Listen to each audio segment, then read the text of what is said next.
15 വർഷങ്ങൾക്ക് ശേഷം മലയാളി പ്രേക്ഷകരുടെ മനസ്സിൽ നിറഞ്ഞു നിൽക്കുന്ന ഒരു സിനിമ പാലേരി മാണിക്യം ഒരു പാതിര കൊലപാതകത്തിന്റെ കഥ വീണ്ടും റീ റിലീസിന് ഒരുങ്ങുകയാണ്.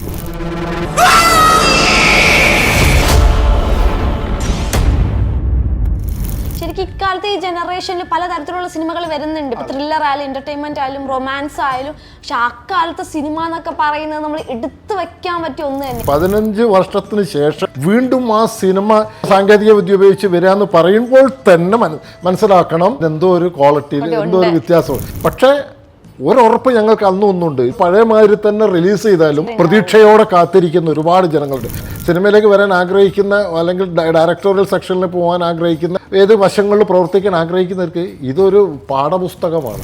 ഇത്തരം വലിയൊരു നോവൽ വായനക്കാരിൽ മാത്രമല്ല ഇങ്ങനൊരു സംഭവം ഇവിടെ ഉണ്ടായിരുന്നെന്ന് സാധാരണ പ്രേക്ഷകന് ബോധ്യപ്പെടുത്തി കൊടുത്തു. അതിന് രഞ്ജിത്തിന് ശരിക്കും അഭിനന്ദിക്കുക വേണ്ട. ശരിക്കും രഞ്ജിത്ത് എന്ന് പറയുന്ന സംവിധായകനെ കുറിച്ച് പറയുന്നത് ഒരു നടനെ കയ്യിൽ കിട്ടിയ മാക്സിമം യൂട്ടിലൈസ് ചെയ്തിട്ട് വിടുന്ന ഒരു സംവിധായകനാണ്. പറയുന്നത് സൈലന്റ് ആയിട്ട് വന്നിട്ട് ഒരു നാഷണൽ അവാർഡൊക്കെ അടിച്ചൊരു ഫിലിം. അതിൽ ഏറ്റവും വലിയൊരു ക്വാളിറ്റി എന്താ വെച്ചാൽ മൂന്ന് ഡിഫറെന്റ് ഏജിലുള്ള ക്യാരക്ടേഴ്സാണ്. അഹമ്മദാജി എന്ന് പറഞ്ഞ ക്യാരക്ടറും തികച്ച് ഹരിദാസനായിട്ട് വരുമ്പോൾ അതൊന്നുമല്ല, മകനായിട്ട് വരുമ്പോൾ വളരെ ഡയലോഗ് കുറവാണ്. അതിൽ ജസ്റ്റ് ലുക്ക് കൊണ്ടും ആ ശരീരഭാഷ കൊണ്ടും അത് നാഷണൽ അവാർഡ് കൊടുത്തേ പറ്റൂ. അതിന്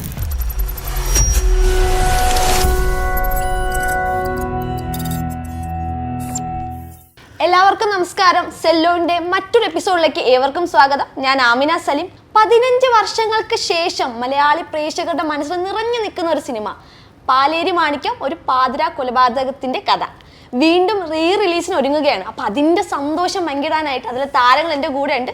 വിജയൻ ചേട്ടാ, അതുപോലെ ബാലൻ ചേട്ടാ, വീണ്ടും വിജയൻ ചേട്ടാ, 3 പേർക്ക് സ്വാഗതം. നമസ്കാരം. ഞാൻ ആദ്യം പറഞ്ഞ പോലെ 15 വർഷത്തിന് ശേഷം വീണ്ടും റീ റിലീസ് ചെയ്യുകയാണ്. അപ്പൊ അതിൻ്റെ ഒരു സന്തോഷത്തിലാണ് എന്ന് എനിക്കറിയാം. എന്നാൽ ഇപ്പൊ എന്താ തോന്നുന്നത് വീണ്ടും തിയേറ്ററിൽ പോയി കാണാൻ പോവാത്? അതെ, അതൊരു പുതിയൊരു ഫോം, അതെങ്ങനെയാണ് പ്രേക്ഷകർ സ്വീകരിക്കുക എന്നൊക്കെ ഉള്ളൊരു വല്ലാത്തൊരു ആങ്സൈറ്റിയിലാണ്. എന്തൊക്കെ പറഞ്ഞാലും ആ കാലത്ത് 15 വർഷം മുമ്പ് മലയാള സിനിമയിൽ മലയാള പ്രേക്ഷകരുടെ ഇടയിൽ വളരെ ചർച്ച ചെയ്യപ്പെട്ട ഒരു സിനിമയായിരുന്നു പാലേരി മാണിക്യം ഒരു പാതിര കൊലപാതകം. അത് 15 വർഷത്തിന് ശേഷം പുതിയ രൂപഭാവത്തിൽ വരുമ്പോൾ അത് വല്ലാത്തൊരു എക്സ്പീരിയൻസ് ആയിരിക്കുന്നുള്ളത് ഞങ്ങൾക്ക് ഉറപ്പുണ്ട്. അതിൻ്റെ ഭാഗമായ നടന്മാരെന്ന രീതിയിൽ ഞങ്ങൾക്ക് വളരെ അഭിമാനപൂർവ്വം പറയാൻ പറ്റും ഇത് പ്രേക്ഷകനെ നിരാശപ്പെടും. ശരിക്കും ഇക്കാലത്ത് ഈ ജനറേഷനിൽ പലതരത്തിലുള്ള സിനിമകൾ വരുന്നുണ്ട്. ഇപ്പൊ ത്രില്ലർ ആയാലും എന്റർടൈൻമെന്റ് ആയാലും റൊമാൻസ് ആയാലും. പക്ഷെ അക്കാലത്തെ സിനിമ എന്നൊക്കെ പറയുന്നത് നമ്മൾ എടുത്തു വെക്കാൻ പറ്റിയ ഒന്ന് തന്നെയാണ്. അത് വീണ്ടും റീ റിലീസ് എന്ന് പറയുമ്പോൾ ഈ സിനിമകളുടെ കൂട്ടത്തിൽ പാലേരി മാണിക്യം പിടിച്ചു തന്നെ നിൽക്കുമല്ലേ? തീർച്ചയായും, ഒരു സംശയമില്ല. കാരണം ഒന്നാമത് വെച്ചാൽ ഇതന്നെ ആലോചിച്ച് 15 വർഷത്തിന് ശേഷം വീണ്ടും ആ സിനിമ പുതിയ സാങ്കേതിക വിദ്യ ഉപയോഗിച്ച് വരാന്ന് പറയുമ്പോൾ തന്നെ മനസ്സിലാക്കണം അതിനെന്തോ ഒരു ക്വാളിറ്റിയിൽ എന്തോ ഒരു വ്യത്യാസമുണ്ട്. പിന്നെ മറ്റൊന്ന്, ഇന്നും ഞങ്ങളിൽ പലരും അറിയപ്പെടുന്നത് പാലേരി മാണിക്യത്തിൻ്റെ ബാനറിലാണ്. ഇന്ന് തന്നെ നിങ്ങളുടെ ഈ എറണാകുളത്ത് ഞങ്ങളിപ്പോൾ കോഴിക്കോട് നിന്ന് വന്നിട്ട് ഉച്ചയ്ക്ക് ഞങ്ങൾ ഭക്ഷണം കഴിക്കാൻ കയറിയ ഹോട്ടലിൽ ഞങ്ങളെല്ലാവരും ഭക്ഷണം കഴിക്കാൻ വേണ്ടിയിരുന്നു. ഇപ്പോൾ ആളുകൾ മൊത്തം ഇങ്ങനെ കുറച്ചു നേരം ഇങ്ങനെ നോക്കി ഞങ്ങൾക്ക് മനസ്സിലായി ഞങ്ങൾ അവിടെ ഇവിടെ തിരിച്ചറിഞ്ഞിട്ടുണ്ട് എന്നുള്ളത്. അവർ പിന്നെ ആൾക്കാർ ചോദിച്ചു തുടങ്ങി, നിങ്ങൾ പാലേരി മാണിക്യത്തിൻ്റെ അത് ഞങ്ങൾ വണ്ടി പെട്രോൾ അടിക്കാൻ നിർത്തിയപ്പോൾ അവിടുന്ന് ചോദിച്ചു. അപ്പം ജനങ്ങളുടെ മനസ്സിൽ ഇപ്പോഴും പാലേരി അതൊരു പുതിയ ഫോർമാറ്റിൽ വരിക എന്ന് പറയുമ്പം ഞങ്ങൾ വളരെ സന്തോഷമുള്ളവരാണ്. അതിനെക്കാട്ട് അവർക്ക് ഏറ്റവും കൂടുതൽ അത് കാണാനുള്ളൊരാഗ്രഹം പ്രേക്ഷകനാണ് ഉണ്ടാവുക. പ്രേക്ഷകർക്ക് തീർച്ചയായിട്ടും ഉണ്ട്. പടം വിജയിക്കുന്നുള്ള യാതൊരു സംശയവും ഞങ്ങൾക്കില്ല. ശരിക്കും ഞങ്ങൾക്കൊക്കെ എന്ന് പറഞ്ഞാൽ TV മാത്രം കാണാൻ പറ്റിയൊരു ഫിലിമാണ്. കാലത്ത് നമ്മൾ ജനിച്ചിട്ട് പോലും ഉണ്ടായിരിക്കില്ല. അത് ഞാൻ കണ്ടുപിടിച്ച് കളഞ്ഞു. പക്ഷെ അത് ഞാനൊന്ന് എടുത്തിട്ടത് എന്താ ചേട്ടാ മാറ്റിക്കല്ലേ? അല്ല, നമുക്ക് അപ്പോഴൊന്നും ഓർമ്മയൊന്നും ഉണ്ടാവില്ല. TV മാത്രം കാണാൻ പറ്റിയ ഒരു സിനിമ വീണ്ടും തിയേറ്ററിൽ എക്സ്പീരിയൻസ് ചെയ്യാന്ന് പറഞ്ഞാൽ ഞങ്ങൾക്കും കൂടുതൽ ഭയങ്കര സന്തോഷം തരുന്ന ഒരു സിനിമ. പിന്നെ ഇതുപോലെ സ്ഫടികം, മണിച്ചിത്രത്താഴ് എന്ന് പറയുന്ന പലതരത്തിലുള്ള കൊമേഴ്ഷ്യൽ പടങ്ങൾ ഇപ്പൊ റീ റിലീസ് ചെയ്യുന്നുണ്ട്. ആ ഒരു കാലഘട്ടത്തിൽ പാലേരി മാണിക്യം പോലെ ഒരു ക്ലാസിക്കൽ ഫിലിം തിയേറ്ററിൽ റീ റിലീസിന് വരും എന്ന് എപ്പോഴെങ്കിലും നിങ്ങൾ വിചാരിച്ചിട്ടുണ്ടോ? ഇല്ല, ഞങ്ങളൊന്നും അങ്ങനെ സംസാരിച്ചിട്ടില്ല. ഇതന്നെ ഞങ്ങൾക്കൊരു ഒരു പെട്ടെന്ന് ഇത് കേട്ടപ്പോൾ തന്നെ ഒരു ആശ്ചര്യമായിരുന്നു. കാരണം ഇതെങ്ങനെ വീണ്ടും തന്നെ.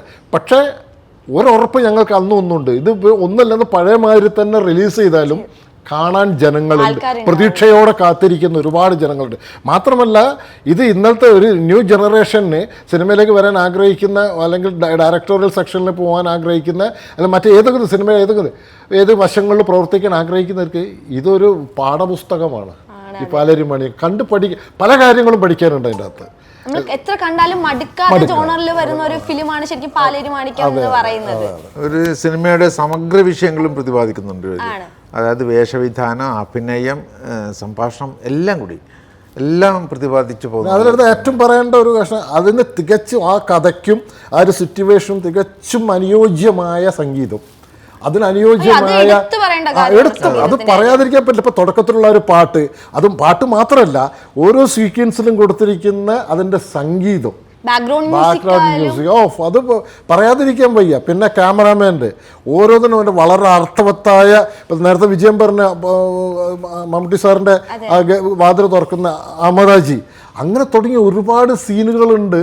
എന്നും മനസ്സിൽ സൂക്ഷിക്കാൻ പറ്റിയ ഒരുപാട് കഥാപാത്രങ്ങൾ തന്നെ ജീവിക്കുന്ന പോലെയായിരുന്നു, ജീവനുള്ള കഥാപാത്രം, ശരിക്കും ജീവിക്കായിരുന്നു നിങ്ങളൊക്കെ എന്ന് വേണമെങ്കിൽ. അതിന് നമ്മൾ ഏറ്റവും ആദ്യം നമ്മൾ കടപ്പെട്ടിരിക്കുന്നത് ഇതിന്റെ ഇപ്പോഴും അദ്ദേഹം ഇല്ല, അതൊരു വലിയൊരു സങ്കടമാണ്. അദ്ദേഹം നോമോർ, TP രാജീവൻ, അദ്ദേഹത്തിന്റെ തൂലികയിൽ നിന്ന് വന്നിട്ടുള്ള, മാത്രമല്ല അദ്ദേഹം ആ നാട്ടുകാരനാണ്, ആ നാടിന്റെ വല്ലാത്തൊരു ചരിത്രം പറയുന്നതാണ്. ഏറെ കോടികളൊക്കെ ഉണ്ടാക്കിയ ഒരു കേസിനെയൊക്കെ ആ രീതിയിൽ അടയാളപ്പെടുത്തിയിട്ടുള്ളൊരു നോവലാണത്. മാത്രമല്ല അന്നത്തെ രാഷ്ട്രീയ, അതായത് ലോകത്തിൽ ആദ്യമായിട്ട് ഒരു കമ്മ്യൂണിസ്റ്റ് മന്ത്രിസഭ ബാലറ്റ് പെട്ടിയിലൂടെ തെരഞ്ഞെടുക്കപ്പെട്ടു വരികയാണ്. അതിന് ആ കാലത്ത് ആ സ്കൂളൊക്കെ ഉണ്ടായതിൻ്റെ പിന്നിൽ വളരെ ചരിത്രം വളച്ചൊടിക്കപ്പെട്ടിട്ടുണ്ട് എന്നാണ് എനിക്ക് തോന്നുന്നത്. കാരണം എന്ന് പറഞ്ഞാൽ ഈ ഒരു സംഭവത്തെ അത് കൂടുതലായിട്ട് അറിയുന്നത് ആ നാട്ടുകാരെന്ന രീതിയിൽ ബാലേട്ടനാണ്. ബാലേട്ടൻ പറയും. പക്ഷേ എന്തൊക്കെ പറഞ്ഞാലും അതിലെ കഥാപാത്രങ്ങളായാലും ഒരു നാടിൻ്റെ സാംസ്കാരിക പശ്ചാത്തലമായാലും അത് ശരിക്കും പറഞ്ഞാൽ അതൊരു പീരിയഡ് സിനിമയാണ്. ആ കാലഘട്ടത്തിൽ ഉണ്ടായിട്ടുള്ള പല ചരിത്രപരമായിട്ടുള്ള തീരുമാനങ്ങളും ഏറ്റുമുട്ടലുകളും അതിൻ്റെ ഉടമ അടിമ ബന്ധങ്ങൾ, ജാതി വ്യവസ്ഥ, പക്ഷെ എന്നിരുന്നാലും ആളുകളുടെ ഇടയിൽ ഉണ്ടായിരുന്ന ഒരു ഐക്യം, ഒരു കമ്മ്യൂണൽ ഹാർമണി, ഇത്തരം കാര്യങ്ങളൊക്കെ പ്രതിപാദിക്കുന്ന ഒരു വലിയ നോവൽ, ബൃഹത്തായ ഒരു ക്യാൻവാസിനെ അതിനെ 2 മണിക്കൂർ സിനിമയിലേക്ക് അല്ലെങ്കിൽ 2.25 മണിക്കൂർ സിനിമയിലേക്ക് ഒതുക്കുമ്പോൾ ഒരു സംവിധായകൻ നേരിടേണ്ടി വരുന്ന വല്ലാത്തൊരു ഇതുണ്ട്, സംഘർഷം തന്നെയാണ് മാനസിക. അതിൽ ഏറ്റവും വലിയൊരു മിടുക്ക്, ഇത്തരം വലിയൊരു നോവല് ശരിക്കും വായനക്കാരുടെ മനസ്സിൻ്റെ ഉള്ളിൽ പതിഞ്ഞു നിൽക്കുന്നതാണ്, പുറത്തേക്ക് എത്തൂല. പക്ഷേ ഇത് പുറത്തേക്ക് എത്തിച്ചു. വായനക്കാരിൽ മാത്രമല്ല, സാധാരണ ഈ സിനിമ കാണുന്ന പ്രേക്ഷകർ, കോടാനുകോടി ജനങ്ങളിലേക്ക് ഇത് എത്തിക്കുക എന്നുള്ളത് ഒരു മഹത്തായ കാര്യമാണ്. രഞ്ജിത്ത് തെരഞ്ഞെടുത്തത്, അല്ലെങ്കിൽ പാലേരിമണിക്യം കുറച്ച് വായനക്കാരുടെ മനസ്സിൽ മാത്രം കിടക്കും. ഇതൊന്നും മാറിയിട്ട് ഇങ്ങനൊരു സംഭവം ഇവിടെ ഉണ്ടായിരുന്നു സാധാരണ പ്രേക്ഷകന് ബോധ്യപ്പെടുത്തി കൊടുത്ത്, ഇങ്ങനെ അതിന് രഞ്ജിത്തിന് ശരിക്കും അഭിനന്ദിക്കുക വേണ്ടത്. ശരിക്കും രഞ്ജിത്ത് എന്ന് പറയുന്ന സംവിധായകനെ കുറിച്ച് പറയുമ്പോൾ മറ്റ് സംവിധായകരിൽ നിന്ന് ഭയങ്കര വ്യത്യസ്തമായ ഒരു സംവിധായകനാണ് രഞ്ജിത്ത് എന്ന് പറയുന്നത്. ഒരു നടനെ കയ്യിൽ കിട്ടിയ മാക്സിമം യൂട്ടിലൈസ് ചെയ്തിട്ട് വിടുന്ന ഒരു സംവിധായകനാണ്. രഞ്ജിത്തേട്ടന്റെ കൂടെയുള്ള ഒരു എക്സ്പീരിയൻസ് നിങ്ങൾക്ക് എങ്ങനെ ഉണ്ടായിരുന്നു? രഞ്ജിത്തിൻ്റെ കൂടെ അതിൻ്റെ മുന്നൊന്നും ഞാൻ സിനിമയൊന്നും അഭിനയിച്ചിട്ടില്ല, ആദ്യമായിട്ടുള്ളൊരു സിനിമയാണ്. പക്ഷേ ഇതിൽ 1-2 കാര്യങ്ങൾ, ചില കാര്യങ്ങൾ നല്ല സിനിമയുടെ മൂപ്പരും മനസ്സിൽ ഓരോ ഫ്രെയിമിലും മൂപ്പരും മനസ്സിൽ ഉദ്ദേശിച്ച് അത് വ്യക്തമായിട്ട് വരണം, അത് വരുത്തിക്കും. അതല്ലെങ്കിൽ ആദ്യമൊക്കെ ഇപ്പം അതിനകത്ത് ഞാൻ മാണിക്യത്തിന് ഞാൻ അമതാജി പറഞ്ഞിട്ട് വായു പൊത്തിപ്പിടിച്ച് ശ്വാസം മുട്ടിച്ച് കൊല്ലുന്ന സീനുണ്ട്. അത് ഞാൻ വല്ലാണ്ട് ശ്വാസം മുട്ടിച്ച് ഞാൻ കുറച്ച് നമ്മുടെ അടുത്ത് ഓട്ടോമാറ്റിക് കുറച്ച് ഡ്രാമ വന്നു പോകും. കാരണം 52 കൊല്ലത്തെ ഡ്രാമയുടെ എക്സ്പീരിയൻസ് നമുക്ക്. അപ്പോൾ കുറച്ച് ഡ്രാമ വന്നപ്പോൾ രഞ്ജിത്ത് ഒന്നും മിണ്ടിയില്ല, ഷോട്ടൊക്കെ എടുത്ത് കഴിഞ്ഞ് എന്നോട് ഇങ്ങോട്ട് വന്നു പറഞ്ഞു. എന്നിട്ട് അത് ഇട്ടെന്ന് ഇതൊന്നും ഈ കാണുന്നു പറഞ്ഞു. ഞാൻ അങ്ങനെ കണ്ടു നോക്കിയപ്പോൾ ഫേസിൽ, അപ്പോൾ നമുക്കെന്നെ കാണുമ്പോൾ നമുക്കെന്നെ ഫീൽ ചെയ്യുന്നുണ്ട് അതൊക്കെ കുറച്ച് ഓവറായി, ഇങ്ങനെ വേണ്ടല്ലോ. അപ്പോൾ അത് നമ്മളെ ചീത്ത പറയുകയല്ല, നമ്മളൊന്നും പറയില്ല, മറിച്ച് കാണിച്ചെന്ന് നമ്മളെ. അപ്പം അതുണ്ട്, ഇപ്പം മനസ്സിലായില്ലേ എന്താണ് ഇതിൻ്റെ ഫോൾട്ട് എന്ന്? ആ ഒരു സീക്വൻസ് അല്ലേ, ഒന്നും കൂടെ എടുക്കാൻ പോകും. അപ്പം തന്നെ അപ്പം എനിക്ക് മനസ്സിലായി എൻ്റെ വീക്ക്നെസ് എന്താണെന്ന്. ഞാനത് ചെയ്തു. രണ്ടാമത് വിളിപ്പിച്ച് അത് കഴിഞ്ഞ ശേഷം വിളിച്ച് ഇപ്പം എങ്ങനെ ഉണ്ട് ചോദിച്ചു. സൂപ്പർ, നന്നായിട്ടുണ്ട്, ഇത് എനിക്ക് നന്നായിട്ടുണ്ട്. നന്നായില്ല, സൂപ്പറായിട്ടുണ്ട്, ഇതാണ് വേണ്ടത്. അതാണ് രഞ്ജിത്ത്, അതാണ് സംവിധായകൻ. അങ്ങനെ ആകണം സംവിധായകൻ. നിങ്ങൾക്ക് എങ്ങനത്തെ എക്സ്പീരിയൻസ് ഒന്നും ഉണ്ടായിട്ടില്ല രഞ്ജി ചേട്ടനോട്? ഞാൻ രഞ്ജി ചേട്ടൻ്റെ ഒരു 6-7 സിനിമയിലാണ് ഈ സിനിമ. ഞാൻ ആദ്യം ബ്ലാക്കിലാണ് വരുന്നത്. അതൊരു വല്ലാത്തൊരു എക്സ്പീരിയൻസ് ആയിരുന്നു. പക്ഷേ നമ്മളെ ചെയ്യുന്നതിനെ അപ്രീഷിയേറ്റ് ചെയ്യുന്നൊരു ഡയറക്ടർ, നമ്മൾ പേടിയാണല്ലോ സീനിയർ ഡയറക്ടേഴ്സ് എങ്ങനെയായിരിക്കും. പക്ഷേ നമ്മൾ ചെയ്താൽ നന്നായിട്ടുണ്ട് നന്നായി എന്ന് പറയും, മോശമായിട്ടുണ്ട് മോശമാണോടാ എന്ന് തുറന്നു പറയാവുന്ന അങ്ങനെ ഒരു ബന്ധം ഉണ്ടായിരുന്നു. കാരണം എൻ്റെ സീനിയറായിട്ട് സ്കൂളിലാണ് പഠിച്ചതാണ്, നാട്ടുകാരനാണ്, ബാലുശ്ശേരി പ്രദേശം കാര്യത്തിലൊക്കെ നമുക്ക് ആദ്യമേ അറിയാം. അങ്ങനെ ഒരു വല്ലാത്തൊരു സ്വാതന്ത്ര്യം ഉണ്ടായിരുന്നു. അത് നമ്മൾ ആ സ്വാതന്ത്ര്യം യൂട്ടിലൈസ് ചെയ്തെന്നല്ല പറയുന്നത്, അങ്ങനെ സെറ്റിലൊരു സ്വാതന്ത്ര്യത്തോട് പെരുമാറുന്നത് ഒരു നടനെ വളരെ ഹെൽപ്പ് ചെയ്യും. പിന്നെ ഡ്രസ്സിങ്ങിൻ്റെ കാര്യത്തിൽ വരെ വളരെ കണിശക്കാരനാണ്. ഡ്രസ്സിങ് നമ്മൾ ഓരോ കഥാപാത്രത്തിലിടുന്ന ഡ്രസ്സ് അതിലല്ല. പിന്നീട് അദ്ദേഹത്തിൻ്റെ കുറച്ച് സിനിമകൾ ഞാൻ ചെയ്തിട്ടുണ്ട്. ഇന്ത്യൻ റുപ്പിയിൽ എൻ്റെ ഡ്രസ്സ്, ഞാൻ കോഴിക്കോട് ഒരു കോടീശ്വരനായ അഹമ്മദ ഒരു ആജിയുടെ പാൻറ് കോടീശ്വരനാണ്, വാച്ചും മോതിരം സ്വർണ്ണം. അപ്പോൾ എനിക്ക് കോസ്റ്റ്യൂമർ തന്നത് ഒരു ഡ്രസ്സാണ്. അത് ഇട്ട് പാൻറ്റ് ഷർട്ടൊക്കെ ഇട്ട് രഞ്ജിത്ത് വന്നിട്ട് എൻ്റെ കുറേ ഷൂട്ടിങ് തുടങ്ങാൻ പോവാ, ഇങ്ങനെ വന്ന് നോക്കി, ഇങ്ങനെ എൻ്റെ നോക്കി ഡ്രസ്സ് നോക്കിയത് കോസ്റ്റ്യൂമറെ വിളിച്ചിട്ട് പറഞ്ഞു ഈ ഡ്രസ്സ് ആരോ കൊടുത്ത് വെട്ടാൻ പറഞ്ഞു. അപ്പം എന്നെ പിടിച്ചിട്ട് അവനെ എന്നെയും കാറിലെടുത്തിട്ട് പോയി പർച്ചേസ് ചെയ്ത് വന്നു. ഷൂട്ടിങ് നിർത്തി വെച്ച് എന്നിട്ട് ഞാൻ പോയിട്ട് അന്നത്ര 2000-3000 ഉറുപ്പ്യൻ്റെ ഒരു വെള്ള പാൻറ്റ് റെഡിമെയ്ഡ് കല്യാണത്തിൽ പോയിട്ട് ഷർട്ട്, പിന്നെ ഷൂ 1500 ഉറുപ്പ്യൻ്റെ ഇട്ട ഷൂ എല്ലാം വാങ്ങി വന്ന് കെട്ടി കഴിഞ്ഞ് റെഡിയായി പോകും. ഇതാണ് വേണ്ടത്. ഷൂട്ടിങ് തുടങ്ങി. അപ്പോൾ അതിൽ വരെ, കാരണം അത് ആ കോടീശ്വരനായ മുഹമ്മദ് അഹമ്മദറ്റാണ്, അതാണെന്ന് ജനങ്ങൾക്ക് വിശ്വാസം വരണം, ജനങ്ങൾ വിശ്വസിപ്പിക്കണം. അതിൽ ഇനിയിപ്പോൾ എൻ്റെ ആക്ടിങ്ങിൽ ചെറിയ എന്തെങ്കിലും പാളിച്ച പറ്റിയാലും ടോട്ടാലിറ്റി കൊണ്ട് ജനങ്ങളത് വിശ്വസിച്ച് പോകും. അപ്പം അത്രയും ആഴത്തിൽ ചിന്തിക്കുന്ന ഒരു ഡയറക്ടറാണത്. അത് സ്ക്രീനിന്റെ മുന്നിൽ കൊണ്ടുവരാന്ന് പറഞ്ഞ ഒരു പിന്നെ പാലേരി മാണിക്കത്തിലെ ഡ്രസ്സ് തന്നെ നോക്കി നോക്കൂ.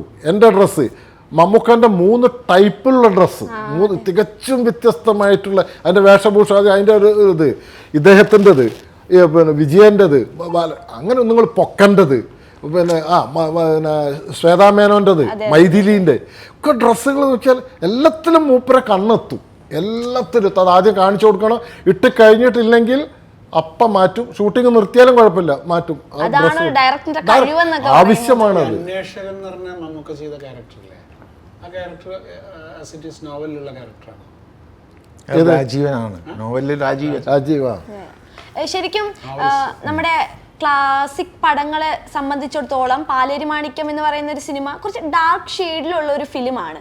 അപ്പോൾ അതിലേക്ക് കാസ്റ്റ് ചെയ്യുമ്പോൾ നിങ്ങൾക്ക് എത്രത്തോളം ഹാർഡ് വർക്ക് അല്ലെങ്കിൽ ഹോം വർക്ക് ചെയ്യേണ്ടി വന്നിട്ടുണ്ട്? അതൊരു 10 ദിവസത്തെ ക്യാമ്പ് ഉണ്ടായിരുന്നു. ഞങ്ങൾക്കൊക്കെ എന്താണ് സിനിമ എന്നറിയാത്ത ആളുകൾ ഇതിനകത്തുണ്ടല്ലോ. പക്ഷേ ഒരു 10 ദിവസത്തെ ക്യാമ്പ് കൊണ്ട് പരുവപ്പെടുത്തിയിട്ടുണ്ടായിരുന്നു. അത് മുൻകൂട്ടി രഞ്ജിത്ത് കണ്ടെത്തിയ ഒരു സംഭവമാണ്. ആ ക്യാമ്പ് മുൻകൂട്ടി കണ്ടുകൊണ്ടായിരുന്നു. നമ്മുടെ മുരളി മേനോനുമായിട്ടുള്ള ഭയങ്കരമായിട്ടുള്ള അതിൽ 600ഓളം ആപ്ലിക്കേഷൻസ് വന്നിട്ടുണ്ട് കോൾ ഫോർ ചെയ്തപ്പോൾ. അതിൻ്റെ അകത്തു നിന്നാണ് ഈ 30 ആളെ സെലക്ട് ചെയ്യുക. കാരണം 600 ആപ്ലിക്കേഷൻസ് ഞാനും രഞ്ജിത്തും കൂടി ഇരുന്നിട്ടാണ് ഇത് ഓരോ കത്ത് പൊളിച്ച് ഇങ്ങനെ സെലക്ട് ചെയ്ത് അതിൽ 100 ആളെ സെലക്ട് ചെയ്ത്. അത് കഴിഞ്ഞ് ഈ 100 ആളിന് പിന്നെ 3 ക്യാമറയ്ക്ക് വെച്ച് യൂത്ത് ഹോസ്റ്റലിന് ഓഡീഷൻ നടത്തി അതിൻ്റെ അകത്തുനിന്നാണ് ഈ 30 ആളെ സെലക്ട് ചെയ്യുന്നത്. അതിൽ വെച്ചിട്ട് അവരെ വെച്ചിട്ട് പിന്നെ 10 ദിവസത്തെ ക്യാമ്പ്, ആക്ടിങ് വർക്ക്ഷോപ്പ്.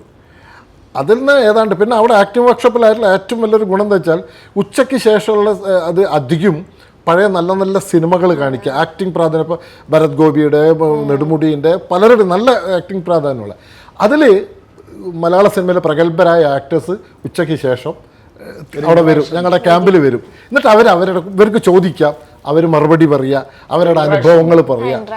അപ്പം അതെന്താ വെച്ചാൽ അവിടെ നമുക്ക് ഒരുപാട് പഠിക്കാനുണ്ട്.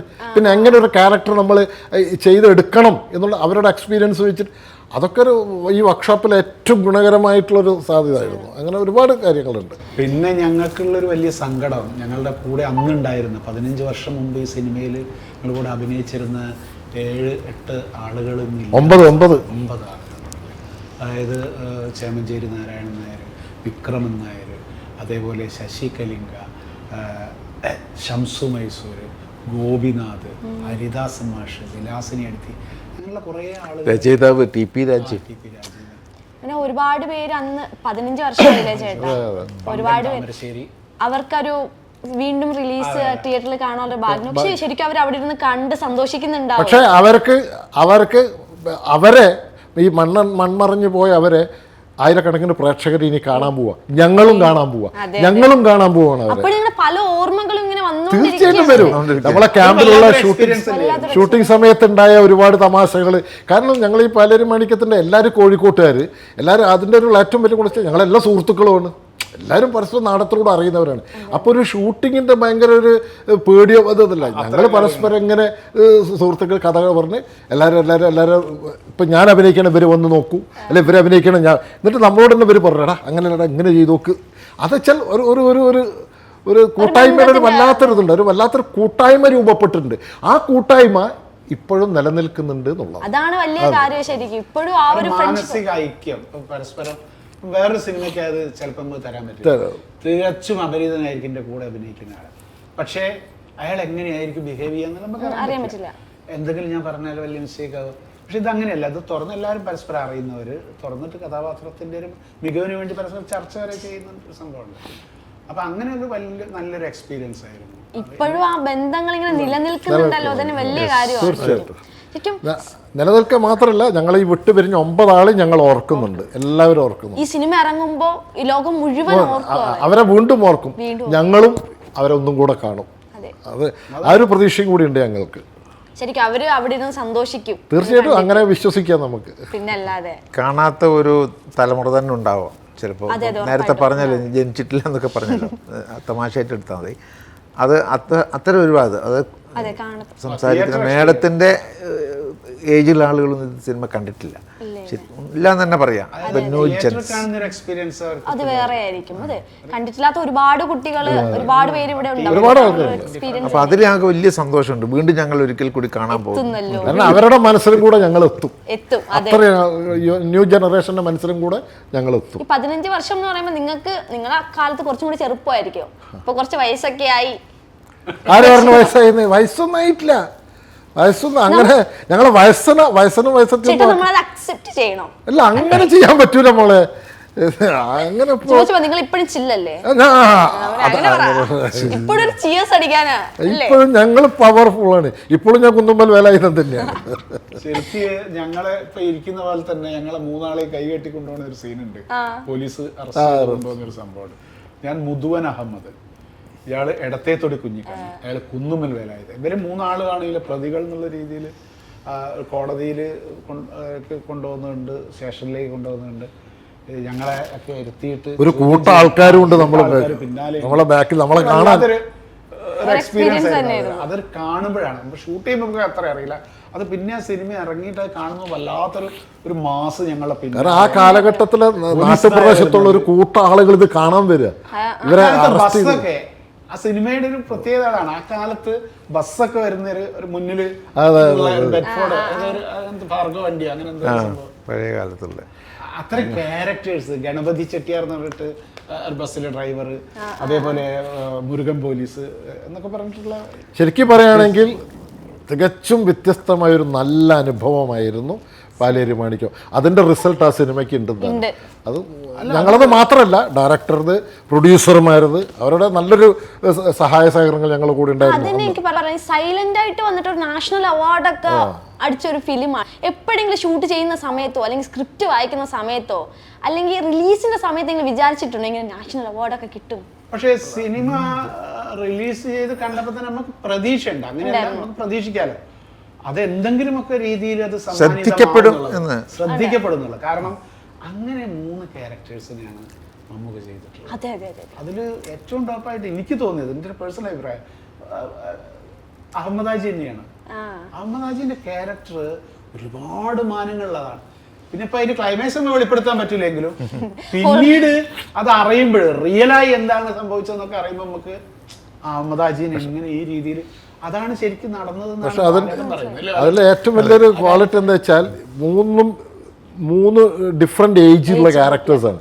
അത് അദ്ദേഹം അഹമ്മദ് ഹാജി എന്ന് പറഞ്ഞ ക്യാരക്ടറും അത് ഇത്ര മുറിമീശയും ആ ഒരു ഇതൊക്കെ ആയിട്ടുള്ള തികച്ച് ഹരിദാസനായിട്ട് വരുമ്പോൾ അതൊന്നുമല്ല. ആ കാലഘട്ടത്തെ ഏറ്റവും ലേറ്റസ്റ്റ് ആയിട്ടുള്ള വേഷവിധാനങ്ങളും ആ ഒരു സ്റ്റൈലും ആക്ടിങ്ങിൽ അത്. പിന്നെ മകനായിട്ട് വരുമ്പോൾ തികച്ചും ഡിഫറെൻ്റ് ആയിട്ടുള്ള, വളരെ ഡയലോഗ് കുറവാണ് അതിൽ, പക്ഷേ ജസ്റ്റ് ലുക്ക് കൊണ്ടും ആ ശരീരഭാഷ കൊണ്ടും അദ്ദേഹം അത് നാഷണൽ അവാർഡ് കൊടുത്തേ പറ്റൂ അതിന്. അത് വെറുതെയാണ് പുള്ളിക്കാരൻ മഹാനടൻ എന്നൊക്കെ പറയുന്നത്. തീർച്ചയായിട്ടും അതിനൊക്കെ അർഹതപ്പെട്ടത്. ആളുകളൊക്കെ ഇപ്പൊ സിദ്ദിഖിന്റെ ബാലൻ എന്ന് പറഞ്ഞ ക്യാരക്ടർ, എല്ലാ ശ്രീനിവാസന്റെ ബാർബർ, കേശവൻ, അതേപോലെ ടി ദാമോദരൻ മാഷ് ചെയ്തൊരു കഥാപാത്രം പി ഹംസ, അങ്ങനെ ഓരോ ക്യാരക്ടേഴ്സും കൃത്യമായി ഐഡന്റിറ്റി ഉണ്ട്. അതാണ് അതിന്റെ എഴുത്തുകാരൻ ഏറ്റവും എവിടെയൊക്കെ അതിനൊരു ആരംഭവും വളർച്ചയും അവസാനവും ആരെയൊക്കെ എവിടെ കൊടുക്കാമെന്ന് കറക്റ്റ് ആയിട്ട് എങ്ങനെയൊക്കെ ട്രെയിൻ ചെയ്ത് എടുക്കാമെന്നുള്ള ഒരു ദിവസം ഓരോ കഥാപാത്രം നമുക്ക് തോന്നും. അതിലൊരു ഒരു അരുത്തൻ അല്ലെങ്കിൽ ചാമി എന്നൊക്കെ പറഞ്ഞ ക്യാരക്ടേഴ്സ് അവരില്ലെങ്കിൽ സിനിമ എല്ലാം നമുക്ക് തോന്നിപ്പോകും. ഒരു ദിവസം ക്യാമ്പിൽ എങ്ങനെയൊക്കെ ട്രെയിൻ ചെയ്തെടുക്കാന്നുള്ള ഒരു ഉദാഹരണം ഞാൻ പറയാം. ഒരു ദിവസം ക്യാമ്പിൽ വട്ടൊട്ടി ഇത്രയും വലിയൊരു ഹോളാണ്. എന്നോട് ഇങ്ങനെ കുറേ നോക്കി ബാലൻ നടക്കുന്നുണ്ട് സാർ, സ്പീഡിൽ നടക്കുമെന്ന് പറഞ്ഞു. ഞാൻ ഇങ്ങനെ നടക്കാൻ തുടങ്ങി. മൈത്തിരിയോട് പറഞ്ഞ് പിറകെ നടക്കുന്നുണ്ട്. ബാലൻ എങ്ങനെ കൈ വീശുന്നോ എങ്ങനെ കാല് വെക്കുന്നു അതുപോലെ തന്നെ നോക്കി തന്നെ ആലോചിച്ച് നോക്കും. ഞാൻ പിന്നെ നടത്തമൊക്കെ മാറ്റി കൈയൊക്കെ വീശുന്നു, സ്ത്രീകൾ നടക്കുന്ന രൂപത്തിലൊക്കെ ആക്കി. അതായത് മൈത്തിരിക്ക് ഹൈ ഹീൽഡ് ചെരുപ്പിൻ ചവിട്ടി ഇത് ഗ്രാമത്തിൽ നടക്കേണ്ട പെണ്ണാണല്ലോ. അപ്പൊ നടത്തത്തിന് ഇങ്ങനെ ഒരു ആട്ടം വരാൻ പാടില്ല. അത്ര പേരെ അദ്ദേഹം മൈഥിലീനെ നടത്തത്തിൽ മാത്രം പ്രാക്ടീസ് ചെയ്യിച്ചിരുന്നു. അവിടെ ചെരുപ്പൊക്കെ അഴിച്ചു വെച്ചിട്ട് കുറേ ദിവസം നടത്തിക്കുക. സരി നാടൻ പെൺകുട്ടി നടക്കുന്ന മാതിരി നടക്കണം. അതിലൊക്കെ അങ്ങനെ കറക്റ്റ് വളരെ എല്ലാ പോയിന്റും വളരെ ശ്രദ്ധിച്ചിട്ടാണ് അത് തന്നെയാണ് അതിന്റെ വിജയം. എനിക്ക് തോന്നുന്നു ഏറ്റവും കൂടുതൽ മമ്മൂക്കയായിട്ട് കോമ്പിനേഷൻ സീൻസ് ചെയ്തത് വിജയേട്ടനാണെന്ന് തോന്നുന്നുണ്ട്. മമ്മൂക്കയായിട്ടുള്ള ഒരു എക്സ്പീരിയൻസ് എങ്ങനെ ഉണ്ടായിരുന്നു? മമ്മൂക്കയായിട്ടുള്ള എക്സ്പീരിയൻസ് തന്നെ ഒരു വലിയൊരു നടന്റെ മുന്നിൽ നമ്മളിരിക്കുമ്പം നമുക്കൊരു ഉൾഭയം ഉണ്ടാവും. അത് അദ്ദേഹത്തിന് അറിയില്ലെന്ന് നമുക്കറിയില്ല. പക്ഷെ നമ്മളെ ഉള്ളിൻ്റെ ഉള്ളിലൊരു പക്ഷേ അദ്ദേഹം ഒരിക്കലും അങ്ങനെ നമ്മളെ ക്ഷീണിപ്പിക്കുന്ന രീതിയിലോ നമ്മളെ മാനസികമായിട്ട് ചടപ്പിക്കുന്ന രീതിയിലോ ഒരിക്കലും പെരുമാറിയിട്ടില്ല. ഒരു രീതിയിലും നമ്മളോട് അങ്ങനെ ചെയ്തിട്ടില്ല. പക്ഷെ ഒരു പ്രാവശ്യം ഒരു സീനുണ്ട്, ഒരു 2 പേജ് ഡയലോഗുണ്ട്. ഞാൻ അയാളോട് ഇങ്ങനെ പറയുന്നതാണ്. അദ്ദേഹം എന്നോടൊരു ചോദ്യം ചോദിച്ചിട്ട് അതെങ്ങനെ നടക്കും, ഞാൻ പിന്നാലെ നടന്നിട്ട് ഇങ്ങനെ കഥ പറയാം ഇവളുടെ ഇത്. അപ്പോൾ എനിക്ക് 2 ഡയലോഗ് എൻ്റെ തല ഓർമ്മയിലൊന്നും നിൽക്കുന്നില്ല. ഞാനിങ്ങനെ നടന്നിങ്ങനെ പോവുക. അപ്പം ഞാൻ വിചാരിച്ചു ലോങ് അല്ലേ, ചുണ്ട് ലിപ്പ് മൂവ്മെൻ്റ് ഒന്നും കറക്റ്റ് ആവില്ല എന്ന് വിചാരിച്ചിട്ട് ഞാൻ എന്തൊക്കെയൊക്കെയോ പറഞ്ഞ് ഒക്കെ ഇറങ്ങി ഇപ്പുറത്തിയപ്പോൾ മൂപ്പര് തിരിഞ്ഞ് രഞ്ജിത്തിനോട്, രഞ്ജിത്തേ പറഞ്ഞു ഒന്നും കറക്റ്റല്ല കേട്ടോ, എന്തൊക്കെയോ ആണ് പറഞ്ഞത്. പക്ഷെ മൂപ്പർക്ക് അവിടെ അദ്ദേഹത്തിന് അവിടെ 1-2 മൂളലും ഞാൻ പറയുന്നതനുസരിച്ചിട്ട്. അപ്പം വീണ്ടും നടന്ന് എന്നോട് പറഞ്ഞ് ഈ ഒന്നും കൂടെ സ്ക്രിപ്റ്റ് വായിച്ച് പഠിച്ചു നോക്കുന്നത്. അപ്പം ഞാൻ പറഞ്ഞു രഞ്ജിത്തിനോട് എനിക്കത് കിട്ടുന്നില്ല, പ്രോമിറ്റ് വെക്കണം എന്ന് പറഞ്ഞു. ഞാൻ പ്രോമിറ്റ് വെച്ച് അടുത്ത് കറക്റ്റ് ഇറങ്ങി വന്നപ്പോൾ ഇപ്പം നന്നായി. മമ്മൂക്ക പറഞ്ഞു ഇപ്പം നന്നായി, കാരണം അത് കറക്റ്റ് കിട്ടി. കാരണം നമുക്ക് അദ്ദേഹം ഒരു നോട്ടം നോക്കിക്കഴിഞ്ഞിട്ട് ഇങ്ങനെ നോക്കുമ്പോഴത്തേക്ക് അവർക്ക് മനപ്പാടായി. നമുക്ക് ആ ഒരു എക്സ്പീരിയൻസ് ഇല്ല. നമ്മൾ നാടകത്തിൽ 1 മാസം 2 മാസം ഭയങ്കര മെനക്കെട്ട് പഠിച്ചിട്ടുണ്ടാക്കുന്ന സാധനം. ഇസേ ഇപ്പോഴും അങ്ങനെ ചെയ്യാൻ പറ്റുമെന്നൊന്നും തരില്ല. പക്ഷേ അദ്ദേഹത്തിൻ്റെ നമ്മൾ മനസ്സിലാക്കേണ്ട ഒരു കാര്യം, ഇത്രയും വലിയൊരു നടൻ്റെ കൂടെ പക്ഷേ അതിന് ശേഷവും ആ സിനിമ കഴിഞ്ഞതിന് ശേഷവും പലപ്പോഴും മറ്റ് സിനിമകൾക്ക് ഞാൻ ഡബ്ബിങ്ങിന് പോയപ്പോഴും അദ്ദേഹത്തെ കണ്ടിട്ടുണ്ട്. പക്ഷെ അദ്ദേഹം ഓർമ്മിച്ചിട്ട് സിനിമ കാണുന്നുണ്ട് കേട്ടോ ഇന്ന് പറയുന്നൊരു മറക്കുന്നില്ല. കൂടെ ഒരു ചെറിയ സീനിൽ നിന്നവനാണെങ്കിലും ആ ഒരു ഇത് അദ്ദേഹം കാണിക്കും, ആ ഒരു സ്നേഹം കാണിച്ചിരിക്കും. അത് അനുഭവിച്ചിട്ടുണ്ട് ഞാൻ 1-2 തവണ എറണാകുളത്ത് വെച്ച് അനുഭവിച്ചിട്ടുണ്ട്. പ്രത്യേകത തന്നെയാണത്. കാരണം എന്നോട് വിഷയമുണ്ട് ഒരു കാര്യം അദ്ദേഹത്തിനില്ല, ഒരു കാര്യമില്ല. പക്ഷെ അദ്ദേഹം അത് കാണിക്കും. അപ്പം നമുക്ക് കിട്ടുന്നൊരു സന്തോഷം അത്. അപ്പം അതൊരു വലിയ കാര്യം തന്നെ. അതൊരു വലിയ മനുഷ്യനെ പറ്റുള്ളൂ, ഒരു ഹൃദയശുദ്ധിയുള്ളൊരു മനുഷ്യനെ അതൊക്കെ പറ്റുള്ളൂ. ശരിക്കും പാലേരി മാണിക്യം എന്ന് പറയുന്ന പടത്തിൽ മാണിക്യം എന്നൊരു കഥാപാത്രമാണ് ശരിക്കും ഹൈലൈറ്റ്. ഇന്നും മനസ്സിലൊരു വിങ്ങലായിട്ട് നിൽക്കുന്നത് ഈ മാണിക്യം എന്ന് പറയുന്ന ഒരു കഥാപാത്രമാണ്. അപ്പം എന്തെങ്കിലും ഒരു അസ്വസ്ഥതയോ അല്ലെങ്കിൽ ഒരു ഷൂട്ട് ചെയ്യുമ്പോൾ ഒരു മാനസികാവസ്ഥ എങ്ങനെയായിരുന്നു? നമ്മൾക്ക് എന്നെ സംബന്ധിച്ചിടത്തോളം എനിക്ക് മാണിക്കുന്നായിട്ടുള്ള കോമ്പിനേഷൻ ഇല്ലായിരുന്നു. എനിക്ക് കുറെ കോമ്പിനേഷൻ ഉണ്ട്, മാണിക്കായിട്ട് കുറെ കോമ്പിനേഷൻ ഉണ്ട്. മാണിക്കനെ കൊല്ലുന്നതും മാണിക്യത്തിനെ കൊല്ലുന്ന മാണിക്കായിട്ട് എനിക്ക് കുറച്ച് കോമ്പിനേഷൻസ് ഉണ്ട്. പക്ഷെ മാണിക്യത്തിന് അന്ന് കറക്റ്റ് മലയാളം പറയാൻ കുറച്ചൊരു ഇതുണ്ടായിരുന്നു എന്ന് എൻ്റെ ഒരു ഓർമ്മ. പക്ഷെ അവൾ കഠിനാധ്വാനം ചെയ്തിട്ടുണ്ട്. ഓരോ പ്രാവശ്യം വളരെ പഠിച്ച് ചെയ്ത്. പിന്നെ അവളുടേതൊക്കെ വരുമ്പോൾ പലപ്പോഴും ചില ടഫുള്ള സീനാണെങ്കിൽ ഒരു റിഹേഴ്സൽ തരും രഞ്ജിത്ത്, 1-2 റിഹേഴ്സൽ തരും. റിഹേഴ്സൽ നമുക്ക് പറഞ്ഞ് നമ്മൾ ഡയലോഗ് പറഞ്ഞ് ആക്ട് ചെയ്ത് ഓക്കെ ആണെങ്കിൽ അതേമാതിരി ചെയ്താൽ മതി, തെറ്റുണ്ടെങ്കിൽ അപ്പോൾ പറയും അതിങ്ങനെ ചെയ്യും അതെങ്ങനെ ചെയ്യുന്നു പറഞ്ഞു തരും. അതൊരു വലിയ കാര്യം തന്നെയാണ്. പഴയ ചാക്കിലൊക്കെ ഇറങ്ങി ഇരുന്നിട്ടുണ്ട് അവർ. ഇന്നും നടികളൊന്നും അങ്ങനെ ഇരിക്കില്ലല്ലോ. പഴയൊരു ചാക്കിനകത്ത് എഴുന്നേറ്റ് ഇങ്ങനെ കെട്ടുവാണ് ഇവിടെ ഇങ്ങനെ. അവിടെ നിന്നാണ് അഴിച്ചു നോക്കിയിട്ട് അനക്കം, എന്തോ ഒരു അനക്കം കേൾക്കും. ഞങ്ങൾ രണ്ടാളും പുഴയിലിടാൻ പോവാണ്. ഞങ്ങൾ കൊന്നിട്ട് ചാക്കിൽ കെട്ടി പുഴയിലേക്ക് ഒഴുക്കാൻ പോവാണ്. അപ്പോഴാണ് എന്തോ ഒരു അനക്കം. അപ്പോൾ താഴ്ത്തി വെച്ചപ്പോൾ അഴിച്ചു നോക്കുമ്പോൾ ചെറിയൊരു ശ്വാസത്തിൻ്റെ ഒരു ഇതുണ്ട്. ജീവൻ പോയിട്ടില്ല, എൻ്റെ പൂതി മാറിയിട്ടില്ല എന്ന് പറഞ്ഞ് ഞാൻ ട്രൗസർ വയ്ക്കുന്ന ഒരു സീനുണ്ട് ആ പുഴവക്കത്ത് വെച്ചിട്ട്. അത് ആ സമയത്ത് അവിടെ പുഴയിൽ നല്ല കുത്തി ഒഴുകുന്ന വെള്ളമായിരുന്നു. അവിടെ ഒന്ന് രണ്ട് ചെറിയ ചെറിയ അപകടം. ഒരു പ്രാവശ്യം ഞാൻ കാല് തെറ്റി വീണിട്ടുണ്ട്. ഒരു പ്രാവശ്യം ടോർച്ചിൻ്റെ അടുത്ത് തെറിച്ചു പോയി. അവളെ അടിക്കുന്നുണ്ട് ഇവിടെ മറ്റവനെ, എന്തേലും അവൻ്റെ പേര്, അവനെ കൊല്ലുന്നുണ്ട് ഞാൻ. അവനെ ടോർച്ച് കൊണ്ട് അടിച്ചിട്ടോ, മഴ വെള്ളമൊക്കെ ചെയ്താ ടോർച്ചിൻ്റെ തെറിച്ച്. പക്ഷേ രഞ്ജിത്ത് പുഴയിൽ ആളെ നിർത്തിയിരുന്നു, 3-4 ആൾക്കാരെ. അവർ ചാടി വേഗം എടുത്തു തന്ന്. ഞാനും വീണുപോയി. പക്ഷേ കാര്യത്തിൽ കല്ലിൻ്റെ മുകളിൽ തലയടിച്ചില്ല. അപ്പോൾ അവർ എന്നെ പിടിക്കാൻ വേണ്ടിയിട്ട് അവരൊക്കെ നിർത്തിയത്.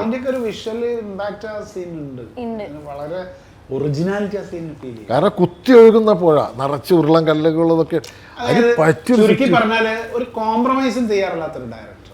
അതാണ് ഒരു ഡയറക്ടർ വിജയം. അതാ ഞാൻ നേരത്തെ പറഞ്ഞത്, ഒരു നടനെ കയ്യിൽ കിട്ടിയാൽ അത്രയും യൂട്ടിലൈസ് ചെയ്തിട്ട് എടുക്കും. അല്ല അതിന് ശരി, ആ ഒരു കഥാപാത്രത്തിന് വേണ്ട ഒരു ആക്ടർ സെലക്ട് ചെയ്യുമ്പം ശാരീരികമായിട്ടും ഫേസ് കൊണ്ടും എല്ലാം കൊണ്ടും ഏതാണ്ട് നമുക്ക് പ്രേക്ഷകന് വിശ്വസിപ്പിക്കുന്ന ഒരു ആക്ടർ തന്നെ ആ കഥാപാത്രത്തിന് കൊടുക്കണം. ഈ രണ്ട് മഹത്തായ കർമ്മങ്ങളിലും സമന്വയിച്ചൊരു സിനിമയാണെന്ന് പറയാൻ കാരണം, ഒന്ന് രഞ്ജിത്തിൻ്റെ ഈ മനസ്സ് പഠിപ്പിച്ചെടുക്കാനുള്ള അതിന് വിധേയമായി കൊണ്ട് കുറേ ആർട്ടിസ്റ്റുകൾ. ശരിക്കും ബാലൻ ചേട്ടൻ എന്ന് പറയുന്നത് ആ സിനിമയായിട്ട് എന്തോ ഒരു ജീവിതമായിട്ടൊരു ബന്ധമില്ലേ? ജീവിതവും സിനിമയായിട്ട് എന്തൊരു ബന്ധമില്ലേ? ജീവിതം ആ കഥയായിട്ട് എനിക്ക് ബന്ധം. ആ കഥയായിട്ട് സിനിമയായിട്ടുള്ള ബന്ധം. കഥ എന്ന് പറഞ്ഞാൽ അതിൽ മാണിക്യത്തിൻ്റെ ഭർത്താവായ പൊക്കൻ എൻ്റെ സുഹൃത്തായിരുന്നു ജീവിച്ചിരുന്ന ഗോപാലൻ, പൊക്കിണൻ ഗോപാലൻ എന്നാ നാട്ടിൽ വിളിക്കുക. ഒറിജിനൽ. അതിപ്പോൾ 4 വർഷമായിട്ടുള്ളൂ മരിച്ചിട്ട്. പിന്നെ എൻ്റെ അത്ര പ്രായമല്ല, എന്നെക്കാൾ കുറച്ച് 2-3 വയസ്സ് ചെറുപ്പമാണ് അയാൾ. ഒരു സാധു മനുഷ്യനാണ്. അന്ന് ഭയപ്പെട്ടിട്ട് പോയതാണ്, ആജിയാറെ പേടിച്ചിട്ട്. ഈ കഥാപാത്രം മമ്മൂക്ക ചെയ്ത കഥാപാത്രങ്ങളിൽ ജീവിച്ചിരിക്കുന്ന യഥാർത്ഥ ആചാൻ അന്തർവാജി, എടക്കോട്ട് അന്തർവാജി, അയാളെ പേടിച്ചിട്ട്, അയാൾ കൊല്ലൊന്നുമില്ല പിന്നെ പറയാം, അയാളെ പേടിച്ചിട്ട് നാട് വിട്ടു പോയതാണ്. ആർക്കോ പേടിപ്പിച്ചിട്ട് നാട് വിട്ടുപോയി. വർഷങ്ങൾ കഴിഞ്ഞിട്ടാണ് പിന്നെ വരുന്നത്, മാണിക്കൊക്കെ മരിച്ചതിന് ശേഷം. അതാരും തിരിച്ചറിയുന്നില്ല മാണിക്യത്തിൻ്റെ ഭർത്താവാണ് വന്നതെന്നൊക്കെ. എന്നോടത് പറഞ്ഞു. സിനിമ വന്നതിന് ശേഷം അന്ന് പറയുന്നത് അല്ലേ, ഞാനിപ്പോൾ ഞാൻ അറിയുന്നുണ്ട് അവിടെ വരുന്നുണ്ട്.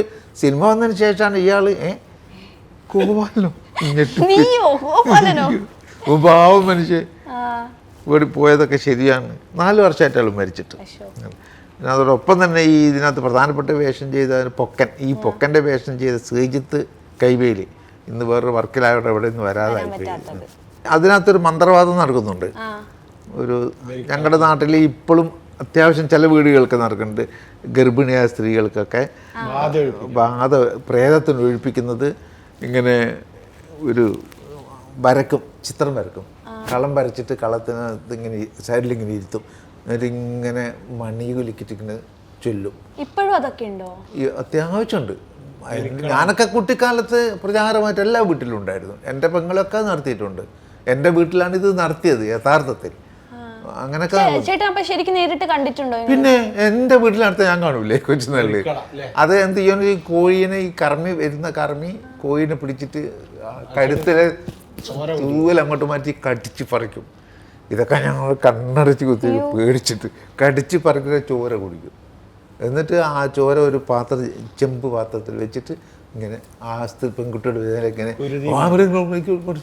ചൊല്ലിക്കൊണ്ട് ഇങ്ങനെ. അപ്പോൾ അവള് എന്ത് ചെയ്യും, അവളപ്പം ഇങ്ങനെ വീണിട്ട് ആ കളം വരച്ചതിനകത്ത് മുഴുവനും ഉരുണ്ട് കളിക്കും. ഇതൊക്കെ എത്രയോ കണ്ടിട്ടുണ്ട് പല വീടുകളിൽ. അപ്പൊ ശരിക്കും ഞാൻ ഒരു കാര്യം ചോദിച്ചോട്ടെ, ഈ പ്രേതവും ബാധയൊക്കെ അപ്പൊ ഉള്ളതാണോ?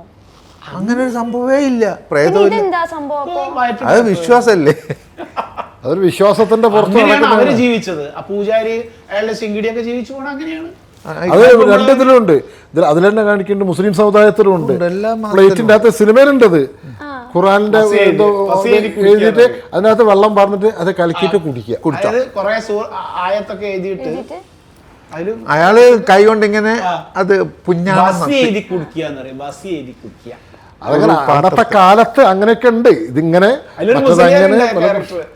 ജയപ്രകാശ് പുള്ളൂരി ചെയ്തേ നൊസ് മുസ്ലിയാർ അയാളാണ് ഈ വേലായുധനെ കണ്ടുപിടിച്ചു കൊടുക്കുന്നത്. വേലായുധാ കേറി പോരുന്നത് കിണറ്റിന്റെ അകത്ത് ഞാൻ പോയി ആചാരോട് ഇന്നെ രക്ഷിക്കണം, ഇയാളോട് പറയാണ് ഇന്നെ രക്ഷിക്കണം, ഞാൻ ഇങ്ങനെ പോലീസ്.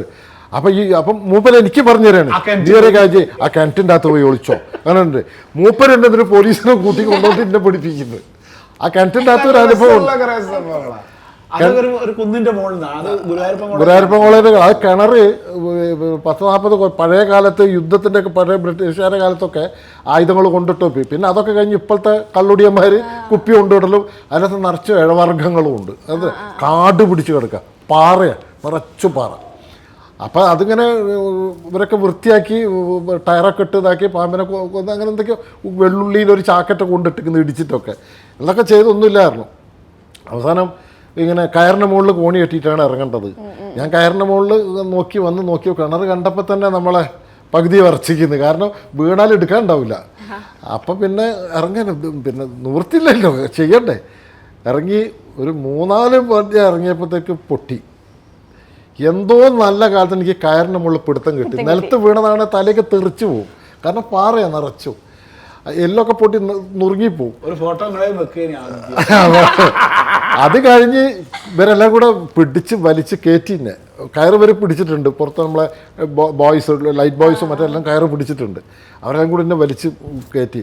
പിന്നെ ഒരു 15 മിനിറ്റ്, കാരണം ആകെ ഇതായിപ്പോയി വരച്ച്. പിന്നെ 5 മിനിറ്റ് രഞ്ജിത്ത് പറഞ്ഞ് വിജയൻ എന്താ എടുക്കല്ലേന്ന് വെച്ച്. ഞാൻ പറഞ്ഞു എടുക്കാം. അങ്ങനെ കാരണം ആ ഒരു കാലും അത് പിന്നെ അങ്ങനെ ഒരു ഇതുണ്ട്. ഞാൻ പറഞ്ഞു എടുക്കാം. വീണ്ടും എടുത്ത് അത് കുഴപ്പമില്ല. അത് അപ്പോഴാണ് മൂപ്പര് വന്നിട്ട് പറയുന്നത് വേലായുധാ ഇങ്ങോട്ട് പോരിയത്. അപ്പം ഞാൻ ഈ ആചാരല്ല വിളിക്കുന്നത്, ആചാരം ആ വിശ്വാസത്തിലാണ് ഞാൻ വരുന്നത്. നോക്കുമ്പോൾ നിറച്ച് പോലീസ് മുന്നിൽ മൂപ്പര് പോലീസുകാർ ഈ കുട്ടി വരിക. എന്നോട് മൂപ്പര് പറഞ്ഞത് കിണറ്റിൽ പോയി ഒളിച്ചോന്നാ. ആ ഒരു സീൻ നോക്കണം. ജനങ്ങള് എത്ര ഇതായാലും അത്ര സീനുകളൊന്നും മറക്കൂല. അത് വളരെ സീരിയസ് ആയിട്ട് പറഞ്ഞു. നീ അവിടെ കണ്ടിട്ട് പോയി വിളിച്ചോ, ഒന്നും പേടിക്കണ്ട. ക്രിയേറ്റർ എന്നുള്ള രീതിയിൽ ഒരു ഡയറക്ടർ ക്രിയേഷൻ ഞാൻ പറയുന്ന ഒരു ഉദാഹരണം, അതായത് ഈ ഹരിദാസ് ഇങ്ങനെ നിൽക്കുന്ന ഒരു ഫ്രെയിമില് ഹരിദാസിന്റെ മുന്നിൽ കൂടെ ഒരു തോണി അങ്ങോട്ടും പോകുന്നു, ഒരു തോണി ഇങ്ങോട്ടും പോകുന്നു. ഒന്ന് കല്യാണ തോണി, ഒന്ന് മരിച്ചിട്ട് അത് നമ്മുടെ ഒരു വിഷ്വൽ ആയിട്ടുള്ള അയാളുടെ ഒരു ക്രിയേഷനാണ്. അതൊരു ഡയറക്ടർ ക്രിയേഷനാണ്. അത് നമുക്ക് എഴുതി ഉണ്ടാക്കാനൊന്നും കഴിയില്ല. അപ്പം അയാൾ കൺസീവ് ചെയ്തൊരു, അപ്പം അത്തരം നിരവധി, അതാണ് ഈ നോവലിനെ ഒരു പദാനുപത വിവർത്തനം അല്ലാതെ ആക്കി തീർക്കുന്നത്. സിനിമയ്ക്ക് ആവശ്യമായിട്ടുള്ള ഈ നോവലിൽ നിന്ന് എടുക്കേണ്ട സീക്വൻസുകൾ മാത്രം എടുത്ത് അതിനൊരു ക്രിയേറ്റീവ് ആയിട്ടുള്ള ഒരു സംഭവം, അത് ആസ് ഇറ്റ് ഈസ് ചെയ്യല്ല, വളരെ ക്രിയേറ്റീവ് ആയിട്ടുള്ള ഒരു സംഭവം ചെയ്ത് അങ്ങനെ ആ സിനിമ നോവലിനോട് കൃത്യമായിട്ട് എന്താ പറയുക, നാടിൻ്റെയും സമൂഹത്തിൻ്റെയും ഒരു ഹൃദയ കാഴ്ചപ്പാടുകൂടി സിനിമയ്ക്കുണ്ടെന്ന് പറയാൻ കാരണം 1957 മാണിക്യം കൊല്ലപ്പെടുന്നത്. അതിനു മുമ്പ് എത്രയോ മാണിക്യന്മാർ മരിച്ചിട്ടുണ്ട്, കൊല്ലപ്പെട്ടിട്ടുണ്ട്. പല രീതിയിൽ മാത്രമല്ല, നാടിൻ്റെ പല ഭാഗങ്ങൾ. പക്ഷെ ഒരു മാണിക്യം മാത്രമേ പ്രതികരിച്ചുള്ളൂ. എന്നെ തുടരുത് എന്ന് പറഞ്ഞത് ഒരു അടുത്ത ബിയാത്തുമ്മയുടെ വീട്ടിലേക്ക് ഓടിപ്പോവുക ചെയ്തത്. ഇവർ പിടിച്ചു വെക്കുമ്പോൾ അവിടെ നിന്ന് കിട്ടാതെ പോവുക ചെയ്തത്. ആ മാണിക്യം മരിച്ചു, കൊല്ലപ്പെട്ടു. അത് ഒരു പ്രതികരണ ശേഷി മാണിക്യത്തിന് മാത്രം ഉണ്ടായി. അങ്ങനെ ഒരു രാഷ്ട്രീയം കൂടി ഇതിനകത്തുണ്ട്.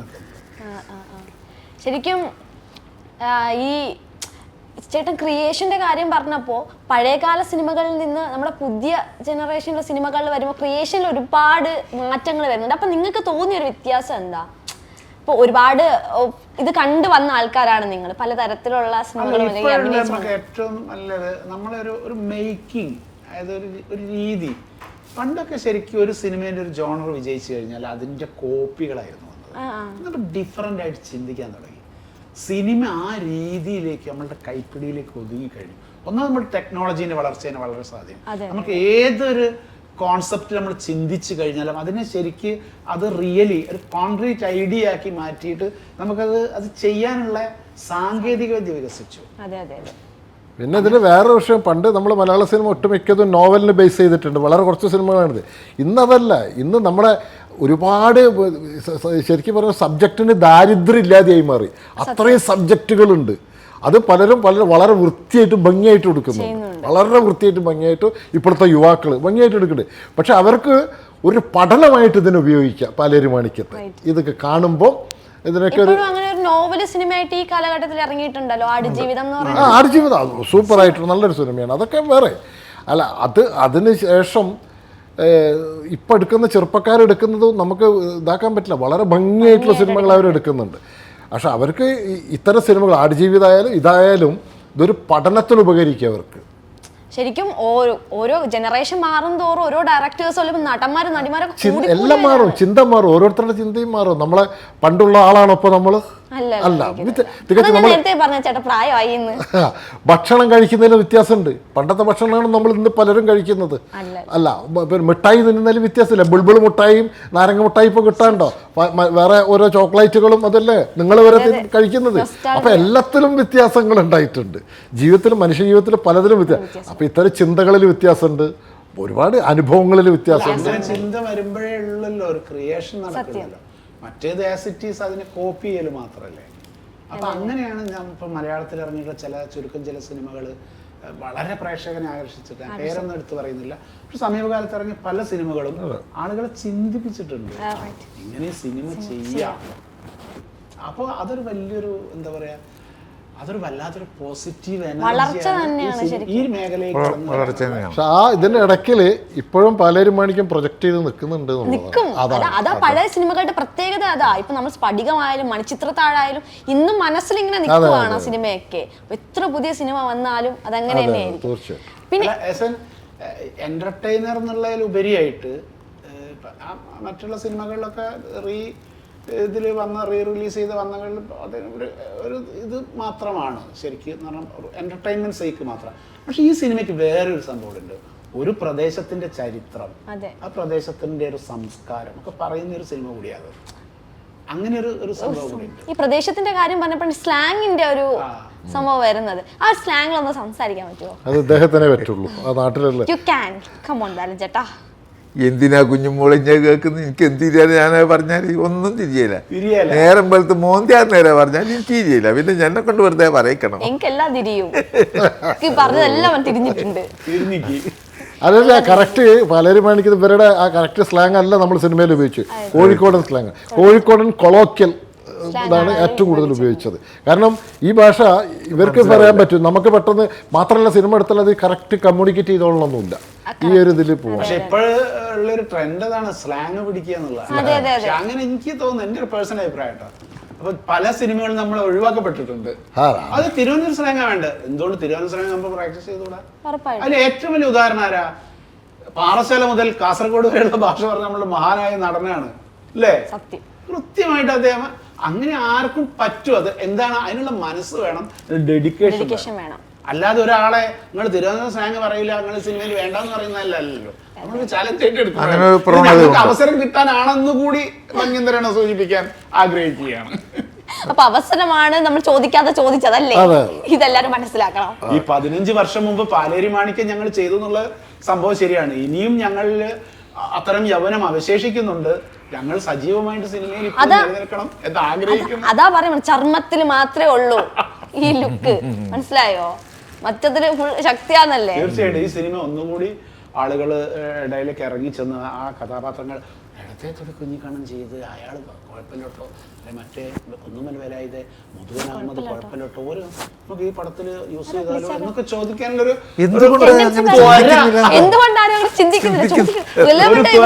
ഫിലിം മേക്കേഴ്സിന് ഉണ്ടാവട്ടെ എന്നുള്ളതാണ് ഞങ്ങൾ. സമൂഹത്തിൽ ഇതൊക്കെ ചർച്ച ചെയ്യപ്പെടണം അല്ലേ?